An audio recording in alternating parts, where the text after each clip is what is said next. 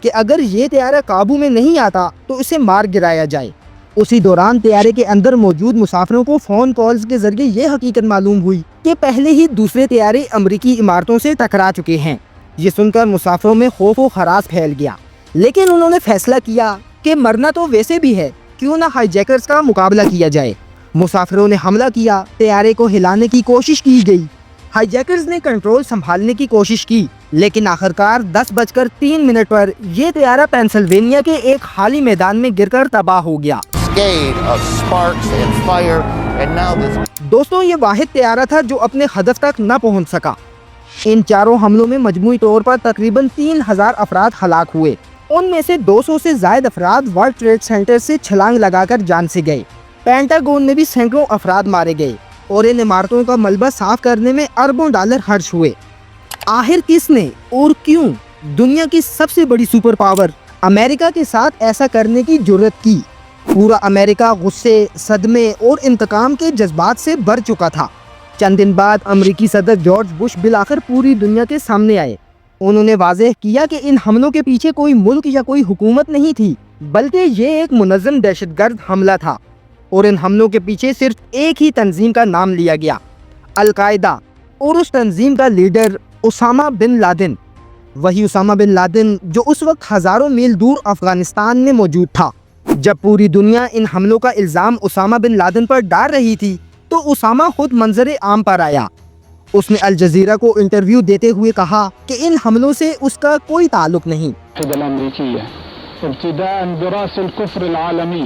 لیکن ساتھ ہی اس کے بعض بیانات ایسے تھے جنہوں نے شکوک کو مزید گہرا کر دیا اور دنیا کو الجھا دیا کہ وہ سچ بول رہا تھا یا سچ کو چھپا رہا تھا۔ کچھ دن بعد محمد عطا کے والد کا انٹرویو سامنے آیا، جس میں انہوں نے کہا کہ میرا بیٹا ایسا نہیں کر سکتا، یہ سب اسرائیلی خفیہ ایجنسی موساد کا کھیل ہے۔ يحدث هذا الموضوع إلا الموساد. اسی طرح تیسرے اور چوتھے طیارے کے پائلٹس کے والدین نے بھی امریکی رپورٹس کو ماننے سے انکار کر دیا۔ اگر ہائی جیکرز کے ہمدانوں کو دیکھا جائے تو وہ غریب یا پسماندہ نہیں تھے، بلکہ خوشحال، تعلیم یافتہ اور بعض صورتوں میں مغربی تعلیم یافتہ نوجوان تھے۔ اسلام کسی بھی صورت معصوم انسانوں، عورتوں، بچوں اور عام شہریوں کے قتل کی اجازت نہیں دیتا۔ یہ عمل اسلامی اصولوں کے خلاف اور سراسر انسانیت کے قتل کے مترادف تھا۔ 9/11 صرف چند گھنٹوں کا واقعہ نہیں تھا، بلکہ یہ پوری دنیا کے لیے ایک نفسیاتی، سیاسی اور معاشی زلزلہ تھا۔ 9/11 کے فوراً بعد سعودی حکومت نے حملے کی کھل کر مذمت کی، لیکن جب یہ انکشاف ہوا کہ 19 میں سے 15 حاملہ اور سعودی شہری تھے تو امریکہ اور سعودی عرب کے تعلقات میں کشیدگی پیدا ہو گئی۔ سعودی وزیر خارجہ نے واضح کیا کہ یہ افراد سعودی ضرور تھے، لیکن ان کا عمل نہ ریاست کی نمائندگی کرتا ہے اور نہ ہی دین اسلام کی۔ دوستوں، اس حملے کا براہ راست پاکستان کے ساتھ کوئی تعلق نہیں تھا، لیکن اس کے اثرات پاکستان پر بہت گہرے پڑنے والے تھے۔ جنرل پرویز مشرف، جو ایک دن پہلے تک اسامہ بن لادن کے معاملے پر امریکہ کی بات ماننے کو تیار نہیں تھے، وہ صرف ایک رات میں امریکہ کی تمام شرائط قبول کرنے پر کیسے آمادہ ہو گئے؟ کیا یہ فیصلہ مجبوری تھا یا کسی بڑی جنگ کی طرف پہلا قدم؟ 9/11 کے بعد سب سے زیادہ نشانے پر آنے والی شناخت مسلمان کی کیوں بن گئی؟ اور آخر اس ایک دن نے پاکستان کو دہشت گردی کی جنگ میں کیسے جھونک دیا؟ اگلی ایپیسوڈ میں دیکھتے ہیں۔ ویڈیو پسند آنے کی صورت میں ویڈیو کو لائک اور چینل کو سبسکرائب لازمی کریں اور بیل آئیکن بھی دبا دیجیے گا تاکہ اس طرح کی ہر نئی ویڈیو آپ تک بآسانی پہنچ سکے۔ ملتے ہیں انشاءاللہ اگلی ویڈیو میں۔ اللہ حافظ، فی امان اللہ۔